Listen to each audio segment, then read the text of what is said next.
Years of obsession, thousands of dollars spent on heavy steel beams, shatter-resistant polycarbonate, and commercial-grade deadbolts. Neighbors called Abigail paranoid, whispering about the crazy woman hiding in the Bitterroot Woods. But paranoia is just a word used by those who haven't met true monsters. Tonight, her madness becomes salvation. Abigail Prescott did not move to the Bitterroot Valley of Montana for the sweeping, majestic views of the snow-capped peaks, nor did she come for the world-class fly fishing on the river. She came to disappear. More importantly, she came to build a fortress. When she purchased the isolated A-frame cabin at the end of a forgotten logging road in 2017, the locals in the nearby town of Darby thought she was just another wealthy out-of-stater seeking a quiet retirement. They were wrong. Abigail was seeking an impenetrable sanctuary. At 34 years old, she carried a trauma that had fundamentally rewired her brain. 4 years prior, in a supposedly secure high-rise apartment in downtown Chicago, a simple broken latch on a balcony door had allowed 2 violent intruders into her life. She had survived, but the woman she was before that night died on her living room floor. When she finally physically healed, she sold everything she owned, liquidated her investments, and bought the 20 acres of dense, unforgiving pine forest in Montana. Almost immediately after signing the deed, the renovations began. She hired a seasoned local contractor named Thomas Wheeler, a man who had spent 3 decades building off-grid hunting lodges. But even Thomas was baffled by Abigail's blueprints. "Abigail, I have to be honest with you," Thomas had said, one crisp October morning, leaning over the hood of his battered Ford F250 to look at the schematics. "This is overkill. You want to line the interior walls with 10-gauge ballistic steel panels before we put the drywall up? And these doors are solid core, metal-reinforced security doors. They weigh nearly 300 pounds each. You expecting a siege out here?" Abigail had merely offered a tight, polite smile, wrapping her thick wool cardigan tighter around her shoulders. "I just value my privacy, Thomas, and I want to ensure that nature stays outside." Nature, of course, was just a euphemism. Over the next 2 years, the cabin underwent a metamorphosis that remained completely invisible to the naked eye. To any passing hunter or lost hiker, it looked like a beautiful, rustic wooden home featuring thick pine logs, a steep pitched roof to shed the heavy Montana snow, and wide windows reflecting the surrounding forest. But beneath the cedar shingles and the polished wood grain lay an absolute bunker. Every single window in the cabin was replaced. The standard double-pane glass was swapped for layered Lexan polycarbonate, coated with an industrial 3M security film.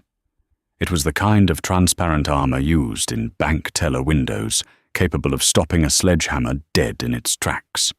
The door frames were ripped out and replaced with heavy steel casings anchored directly into the concrete foundation and the primary load-bearing beams.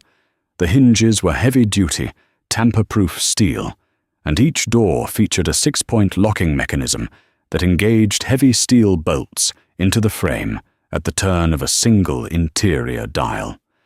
Abigail didn't stop at physical barriers. She spent weeks mapping the perimeter of her 20-acre property.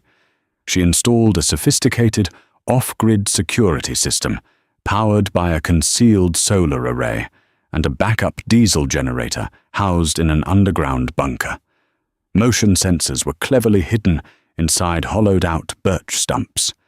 Infrared cameras were mounted high in the canopy of the oldest Douglas firs, their lenses painted with matte camouflage to prevent any glint from the sun. Inside the cabin, a closet in the master bedroom had been converted into a nerve center. A bank of 4 high-definition monitors glowed 24 hours a day, offering Abigail a god's-eye view of every approach to her home. The locals talked, of course, In a town as small as Derby, secrets were hard to keep. The hardware store clerks gossiped about the sheer volume of structural bolts and heavy-duty brackets she ordered. Deputy Greg Harmon, of the Ravalli County Sheriff's Office, occasionally drove his cruiser up the winding, rutted logging road just to check on her, citing concerns about bears or poachers. He was a kind man with a weathered face, but Abigail never invited him inside. She would stand on her reinforced porch, hands buried in her pockets, offering polite but brief responses until he took the hint and drove away. She lived a solitary, intensely regimented life. Every evening, precisely at dusk, she performed her lockdown routine. It was a ritual born of severe PTSD, a mechanical process that allowed her to sleep. She would walk through the cabin, physically touching each window, verifying the heavy internal steel shutters were locked in place. She would check the monitors, scrolling through the camera feeds to ensure the woods were empty. Only then, wrapped in a thick quilt on her sofa, could she allow herself to breathe. She had spent 5 years, and nearly her entire life, savings turning her home into an impenetrable vault. She prayed to God she would never actually need it. She told herself it was just an expensive coping mechanism, a physical manifestation of her therapy. But out in the deep woods, where the nearest neighbor was 7 miles away, and emergency services took over an hour to arrive on a good day, the universe has a funny way of testing the strength of our walls. November 14th arrived with a biting, bitter cruelty. The barometric pressure plummeted early in the morning, and the local radio station, KLYQ 1240 AM, had been broadcasting severe weather warnings since dawn. A massive winter storm, an atmospheric river of freezing moisture moving down from Canada, was set to collide with a low-pressure system over the Bitterroot Range. The forecasters were predicting a historic whiteout, up to 3 feet of snow, accompanied by howling 60-mile-per-hour winds. By 4 in the afternoon, the sky over Abigail's cabin was the color of bruised iron. The temperature had dropped to a bone-chilling 9 degrees.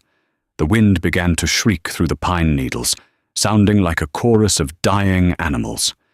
Inside, however, Abigail was entirely secure. Her wood-burning stove crackled, radiating a dry, comfortable heat. The heavy steel shutters were already drawn and locked. The cabin felt like the interior of a submarine, completely divorced from the violence of the outside world. But 15 miles away, on a treacherous, winding stretch of Highway 93, the storm was exacting a deadly toll. A heavy, black SUV, completely unsuited for the sudden sheet of black ice that had formed on the asphalt, lost traction on a sharp curve. The vehicle spun wildly out of control, smashing through the guardrail and plunging down a steep, wooded embankment. It tore through heavy brush and slammed head-on into the trunk of a massive spruce tree. The sound of crumpling metal and shattering safety glass was instantly swallowed by the roaring wind. Inside the wrecked vehicle were 3 men. They were not locals caught in the storm. Arthur Pelham, known in certain grim circles as a man who solved expensive problems for dangerous people, kicked the jammed passenger door open with a heavy combat boot. He crawled out into the freezing snow, coughing violently, blood trickling from a gash on his forehead. "Samuel!" Arthur barked, his voice carrying over the wind. "Get moving!" Samuel Reed, a mountain of a man with a scarred jawline and a history of extreme violence, pulled himself from the wreckage of the back seat. He was dragging a heavy canvas duffel bag, a bag containing over $2 million in stolen cartel cash, the reason they were running in the first place. Their driver was slumped over the steering wheel, his neck snapped by the impact. "Vehicle's dead," Samuel grunted, shivering violently as the freezing wind cut through his leather jacket. "We can't stay here, Arthur. We'll freeze to death in an hour." Arthur scanned the darkening, violently swirling tree line. The highway above them was completely empty. The storm had shut down all traffic. They were heavily armed, carrying suppressed tactical rifles and sidearms, but guns couldn't shoot the cold. They needed shelter, immediately. "Look!" Samuel pointed a thick, gloved finger through the driving snow. Barely visible through the dense canopy, perhaps a mile and a half up the ridge, a thin plume of grey smoke was whipping frantically from a stone chimney. "A cabin," Arthur said, his eyes narrowing. He checked the magazine of his sidearm out of pure muscle memory. "Let's go. We take it, we secure whoever is inside, and we wait out the blizzard. If they cooperate, they live. If they don't, we dump them in the snow." The trek up the mountain was brutal. The snow was already knee-deep, and the wind fought them with every step. By the time they reached the edge of Abigail's clearing, darkness had completely fallen. Both men were bordering on hypothermia, their extremities numb, their breathing ragged. They stood at the edge of the tree line, observing the A-frame cabin. No lights shone from the windows, which appeared to be covered by heavy wooden shutters on the inside. Only the smoke from the chimney indicated that someone was home. To Arthur and Samuel, it looked like a typical, fragile wooden structure, an easy target. Inside the cabin, Abigail was in her kitchen, pouring boiling water from a kettle into a ceramic mug. The sudden, shrill beep of her perimeter alarm panel cut through the quiet crackle of the fire like a knife. She froze. The mug slipped from her fingers, shattering on the hardwood floor, hot water splashing across her thick wool socks. Her heart instantly hammered against her ribs, a frantic, terrifying rhythm she hadn't felt in 4 years. She forced herself to breathe. "It's just a deer," she told herself. A black bear looking for shelter. She sprinted to the master bedroom, dropping to her knees in front of the concealed monitor bank. She slapped the power button. The 4 screens flared to life, displaying high-contrast infrared imagery of the snowy woods. On camera 3, positioned near the eastern edge of her driveway, she saw 2 large, glowing thermal signatures. They weren't bears, they were standing upright. And as the camera zoomed and refocused, Abigail saw the distinct, unmistakable shape of long rifles slung across their chests. Panic, cold and sharp, flooded her veins. The monsters had found her again. Outside, Arthur approached the heavy front porch. The wind was screaming, masking the sound of their heavy boots on the wooden planks. He gestured for Samuel to take the back. "Just kick the door," Arthur yelled over the storm, assuming the wood would easily splinter. "Get us out of this wind," Samuel nodded, marching around to the rear entrance. He raised his heavy boot and drove it with all his massive weight into the center of the wooden back door, expecting it to fly open. Clang. The sound was not the sharp crack of splintering pine, but a dull, heavy, metallic thud that vibrated through Samuel's leg, sending a shockwave of pain up into his hip. The door hadn't even shuddered. Samuel frowned, bewildered.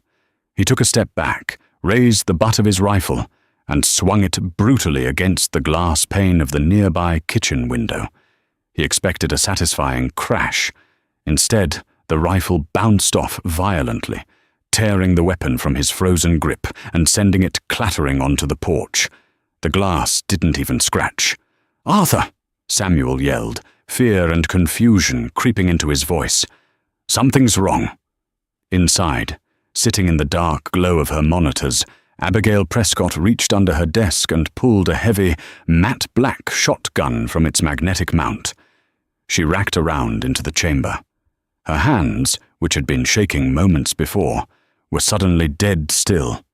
The trap had been sprung, but the men outside didn't yet realize they were the ones caught in it. The blinding whiteout of the bitterroot blizzard raged with apocalyptic fury. Yet on the rear porch of Abigail Prescott's cabin, a profound and terrifying stillness settled over Arthur Pelham. He stood staring at the pristine, unbroken pane of glass that had just violently repelled a direct strike from a heavy tactical rifle. "Step back," Arthur commanded, his voice tight. The biting wind swallowed his words, but Samuel read his body language. Samuel, cradling his bruised hip, limped backward down the porch stairs, snow instantly burying his boots to the shins. Arthur unholstered his custom 1911 pistol, loaded with armor-piercing rounds he had specifically procured during his days as a private military contractor in Baghdad. He aimed directly at the center of the kitchen window, wrapped his finger around the freezing trigger, and fired 3 rapid shots in a tight triangle. The deafening cracks echoed briefly before the storm consumed them. Inside the cabin, Abigail flinched as 3 sharp, tremendous smacks hit the Lexan shield. But the glass did not shatter. 3 distinct, spider-webbed craters appeared on the outermost layer of the polycarbonate, suspended like trapped air bubbles. The bullets had flattened upon impact, their kinetic energy absorbed and dispersed by the industrial security film, falling harmlessly onto the snow-covered porch. "What the hell is this place?" Samuel screamed, panic finally fracturing his hardened exterior. His teeth were chattering violently. The adrenaline of the crash was fading, replaced by the lethal, creeping lethargy of hypothermia. His fingers, clad in thick leather, were turning numb, making it nearly impossible to grip the handle of the $2 million duffel bag. Arthur's mind raced, analyzing the impossible situation.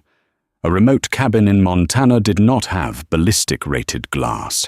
It did not have solid steel doors disguised as pine. This wasn't a hunting lodge.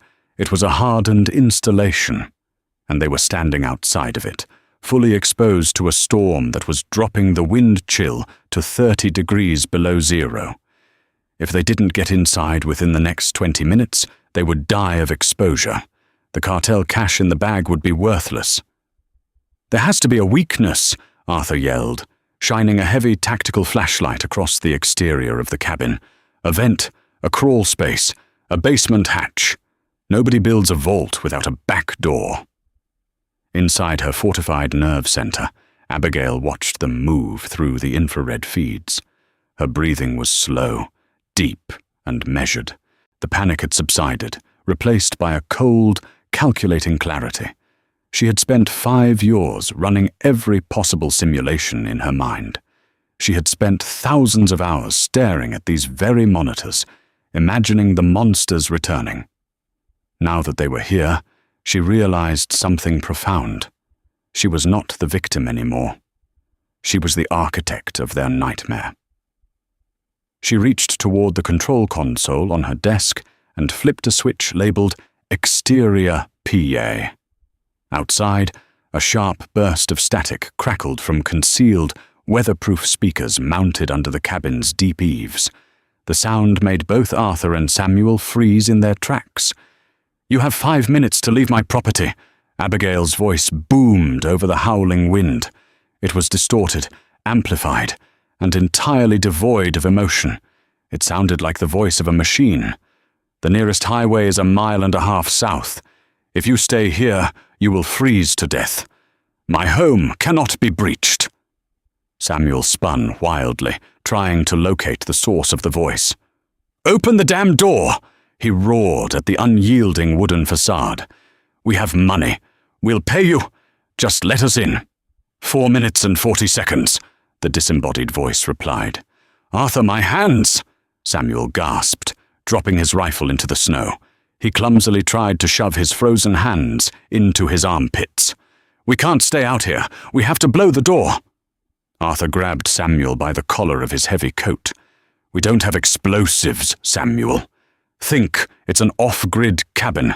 How is she powering those cameras? How is she powering the speakers?" Arthur's military training kicked into overdrive. He scanned the perimeter, ignoring the stinging snow blinding his eyes. Solar panels wouldn't work in a blizzard. Batteries would drain. She had to have a generator. "Look," Arthur pointed his flashlight toward a small, snow-covered mound roughly 30 yards from the cabin's eastern wall. A thin, steady stream of diesel exhaust was venting from a steel pipe jutting out of the snow. The generator bunker. If we cut her power, the electronic locks fail. The cameras go blind. We smoke her out. Abigail watched on monitor 2 as the 2 thermal signatures began trudging heavily through the deep snow toward the eastern edge of the clearing. A cold knot formed in her stomach. The generator was housed in a reinforced concrete vault underground, but the intake and exhaust vents were exposed. If they blocked the intake, the generator would choke and die in minutes. Her battery backup would keep the cameras alive for another 12 hours, but the electronic deadbolts on the primary doors required a constant power draw to stay actively locked. Without the generator, the doors would default to their mechanical locks, still incredibly strong, but no longer fortified by the motorized steel beams. She watched as Samuel collapsed halfway to the vent, his massive body simply giving out from the extreme cold and the trauma of the car crash. He curled into the snow, shivering violently, clutching the bag of cash. Arthur, however, kept moving. He reached the exhaust pipe, violently kicking the snow away to reveal the heavy iron grate of the air intake. "You want to play games?" Arthur screamed into the storm, pulling off his heavy winter coat and shoving it directly down into the intake shaft, packing it tight with snow and ice. Inside the cabin, a red warning light began flashing on Abigail's primary console. Generator, airflow fault. 60 seconds later, the low, comforting hum of the diesel engine beneath the earth shuddered, coughed, and died. The cabin plunged into total darkness for a split second before the emergency LED battery strips flickered to life, casting an eerie, pale green glow across the living room. The heavy hum of the electronic locking servos powering down echoed through the walls. Arthur stumbled back to the porch, shivering uncontrollably now without his coat, his lips turning a dangerous shade of blue. He drew his sidearm again and aimed at the lock cylinder of the front door. It was a desperate, final gamble. He fired point-blank into the brass keyhole. The metal shattered. Arthur threw his entire body weight against the door. With an agonizing groan of grinding metal, the mechanical lock gave way, and the heavy door swung inward. A blast of warm, dry air hit Arthur's face. Salvation. He had done it. He turned and yelled into the dark, swirling blizzard, "Samuel, move! I got it open!" But Samuel didn't rise from the snowbank. He was already gone. Arthur didn't have the energy to care. He stumbled over the threshold into the cabin, pulling the heavy door shut behind him to block out the screaming wind. He collapsed onto his knees, gasping for air, the warmth of the room feeling like a physical embrace. But as his eyes adjusted to the dim green emergency lighting, a horrifying realization washed over him. Arthur Pelham was not standing in a living room. He was not standing in a kitchen. He was kneeling on a cold concrete floor inside a room no larger than 6 by 8 feet. The walls were bare steel. There were no windows. He had breached the outer door, but he had simply stepped into Abigail's mudroom, a fortified antechamber designed specifically for containment. Before Arthur could even push himself to his feet, a heavy, mechanical hiss echoed through the small space. The front door he had just closed abruptly clicked.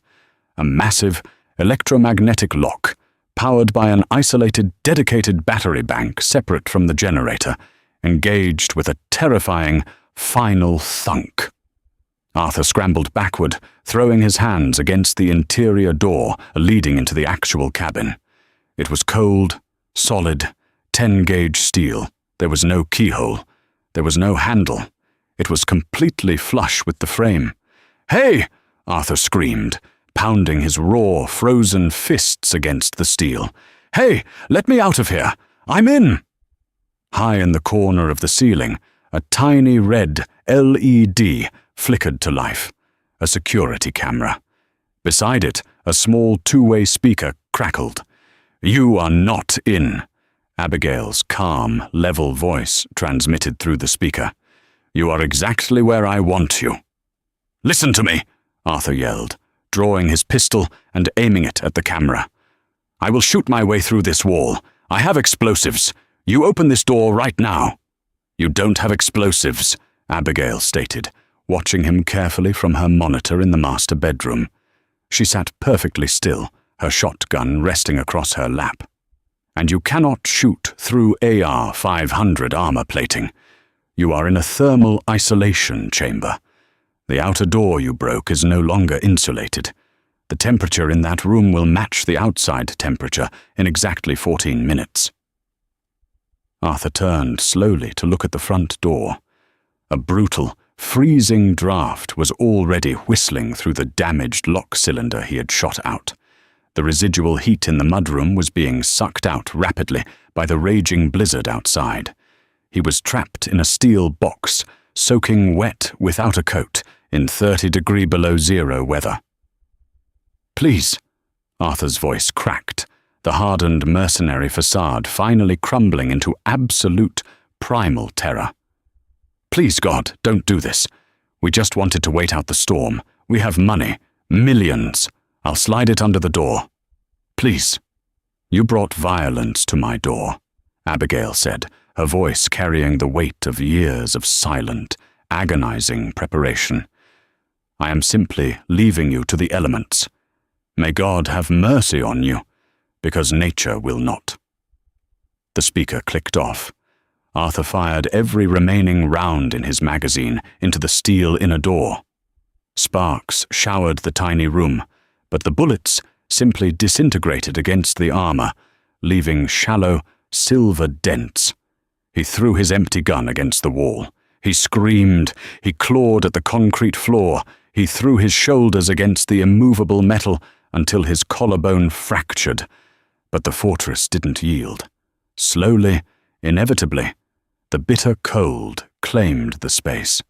The moisture from Arthur's ragged breath began to freeze in the air, falling as microscopic snow inside the chamber. Frost crept up the steel walls like ivy. Within 20 minutes, Arthur's screams faded into exhausted, ragged gasping. Within 40 minutes, the mudroom was silent, save for the howling wind outside. Inside the cabin, Abigail Prescott sat in her warm, dimly lit bedroom. She did not sleep. She watched the monitors until the emergency batteries finally died just before dawn, plunging the screens into blackness. She remained in her chair, the shotgun across her lap, waiting for the light. The storm broke at roughly 8 in the morning. The howling wind died down, replaced by the blinding, brilliant sunshine reflecting off 3 feet of fresh, pristine snow. It took 2 county snowplows and a massive front-end loader over 4 hours to clear the logging road leading up to the property. Deputy Greg Harmon, accompanied by 3 Ravalli County Sheriff's cruisers, finally pulled into the clearing just after noon. They had received a frantic alert from the Highway Patrol about a wrecked SUV and a missing sum of cartel cash, and the footprints from the wreck had led straight up the mountain before being erased by the blizzard. Harmon trudged through the waist-deep snow, his hand resting cautiously on his holstered weapon.